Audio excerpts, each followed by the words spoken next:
I'm Dr. Jeff Kieliszewski. Welcome to my YouTube channel on forensic psychology. So most of you have probably already heard or are following the story of the shooting at Appalachia High School in Georgia that resulted in 4 deaths and multiple injuries. That shooting was carried out by a 14-year-old student at the school. I've been getting a lot of emails from subscribers to the YouTube channel asking me about this topic. The two main questions that always seem to come out of this kind of event are why did he do this, and what could have been done to stop this? Now, in the past 25 years, I have probably conducted forensic psychological risk assessments on 100 teenagers that posed a threat to communicate mass violence at school. Either a school shooting, mass stabbing, or bomb threats. Now, I've never examined anyone who actually was able to go through and carry out the full intended act. They're usually caught before they did the attack, and they needed a psychological evaluation and a risk assessment in order to return to school, or an evaluation, a forensic risk assessment as part of their sentencing agreement or a plea bargain. Now, I've evaluated kids who've done something as simple as write a threat on a bathroom wall, or made a threatening comment on their social media, or yelled out a threat. And I've also seen other kids who've actually taken a gun to school, had a kill list with them, or had a map with detailed plans written out about how they were going to carry out its act.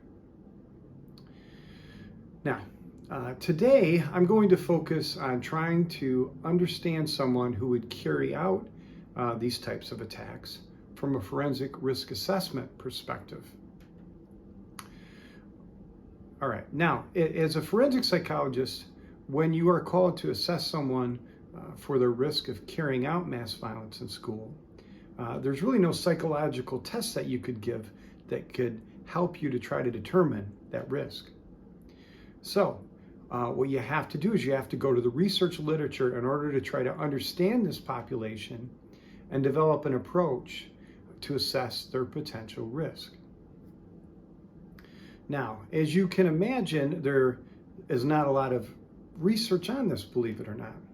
But in 2019, the U.S. Department of Homeland Security put out a research report titled Protecting America's Schools, the U.S. Secret Service Analysis of Targeted School Violence.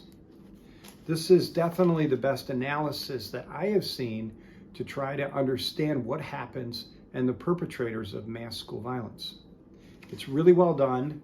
It examines this issue from an overview of the attacks and an overview of the attackers, and also provides some implications and recommendations for policy to try to prevent these attacks from occurring again. This thing is chock full of statistics. It's a really good resource, particularly if you're a student and you need to write a paper on this topic. I'll post a link to this in the comments. Some of the main thing this report found. The first thing is that there is no profile of a student attacker, nor is there a profile for the type of school that gets targeted. Second thing, attackers usually have multiple motives. The most common motive involves a grievance with their classmates. Third thing, most attackers use firearms, and most often those firearms are acquired from their own home. Another thing the report talks about is most attackers have experienced some type of a psychological, behavioral, or developmental problems.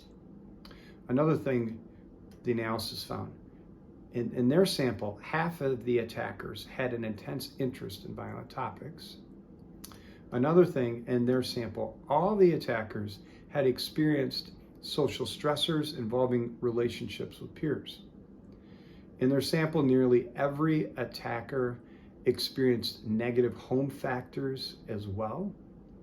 Most attackers in their sample were victims of bullying, and often it was bullying that was observed by others, particularly at school. Many of the attackers in the sample had a history of some disciplinary problems in school or prior contact with law enforcement.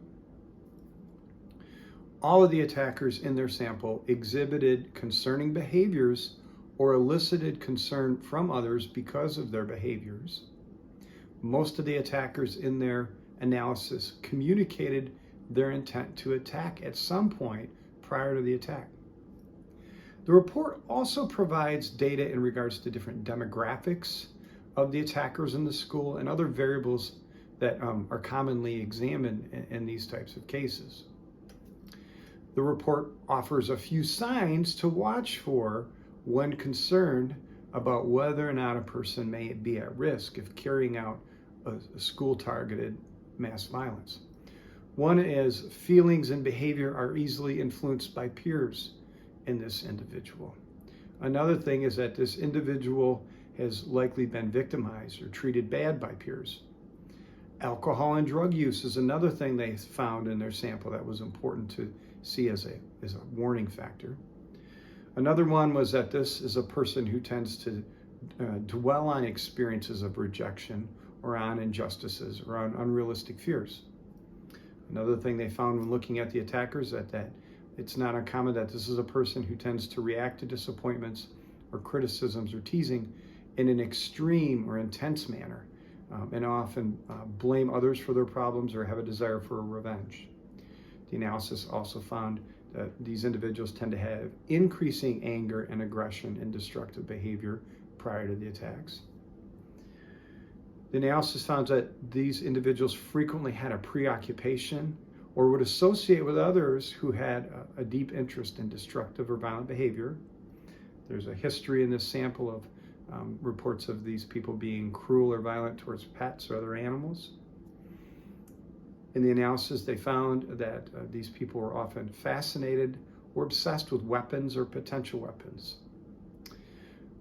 The analysis also found that these people tended to have a frequency of depicting violent or destructive behaviors in artistic or other creative expressions.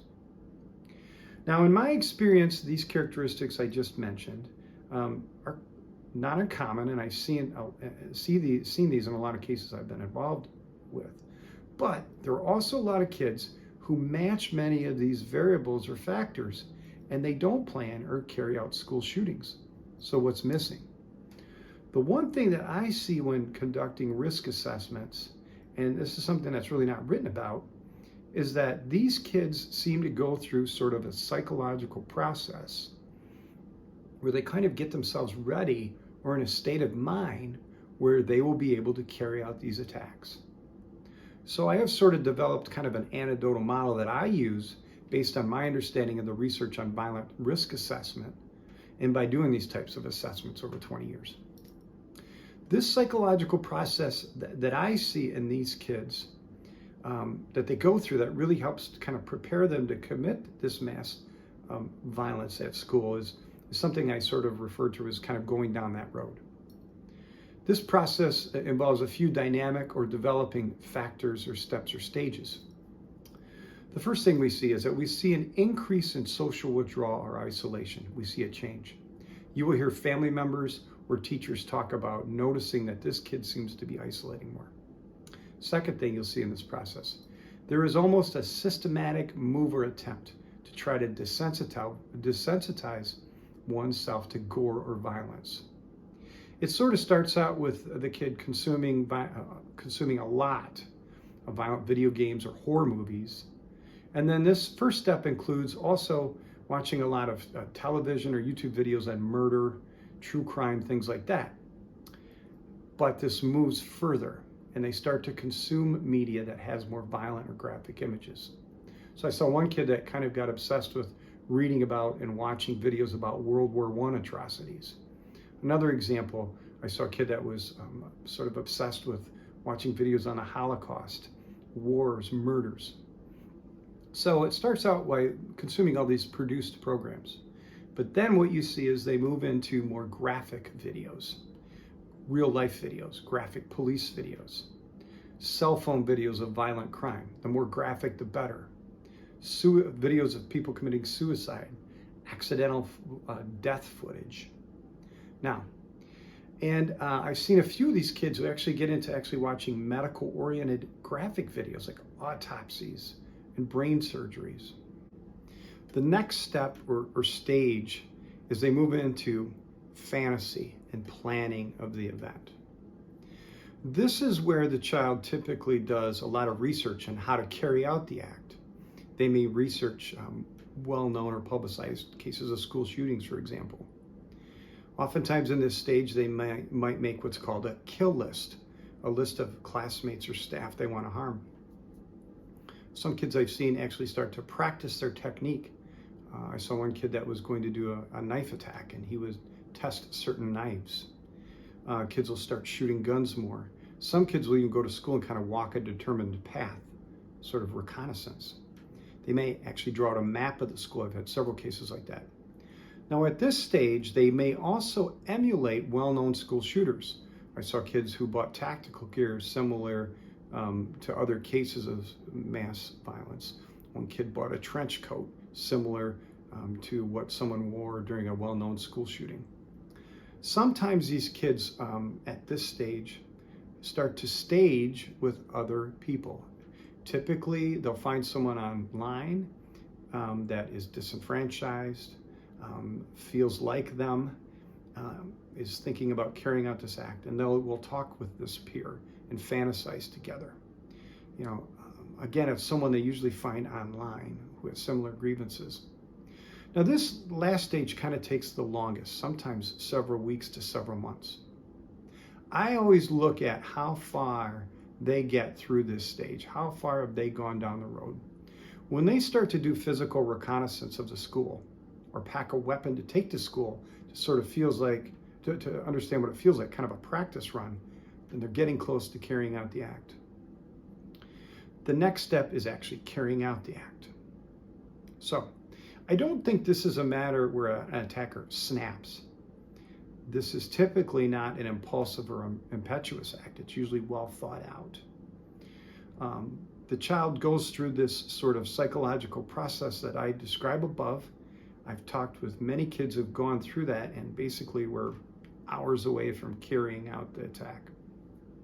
Now, when you study well-known cases of school shooters, for example, you'll see that the perpetrator often goes through many of these steps, this process like I outlined above.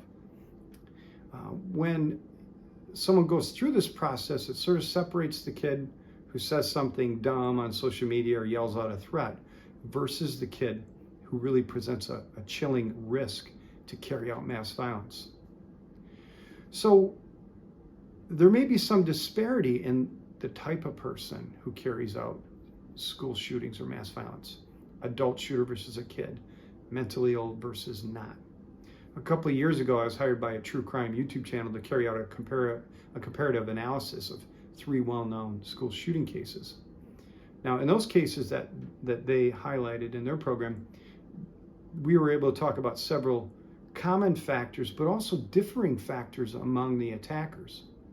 The main thing, though, that you see in most or all of these cases, there may be disparate characteristics of the attacker, but they all seem to, there's evidence that they all seem to go through this process that I outlined above to sort of get themselves prepared for the event and the attack. All right, if you're interested in forensic psychology, subscribe to this channel. If you know others that are interested in this topic or forensic psychology in general, pass this link along to others. You can also find me on social media. I'm on Facebook, TikTok, X, Instagram. Everything is under Dr. Jeff Kieliszewski, forensic psychologist. Thanks.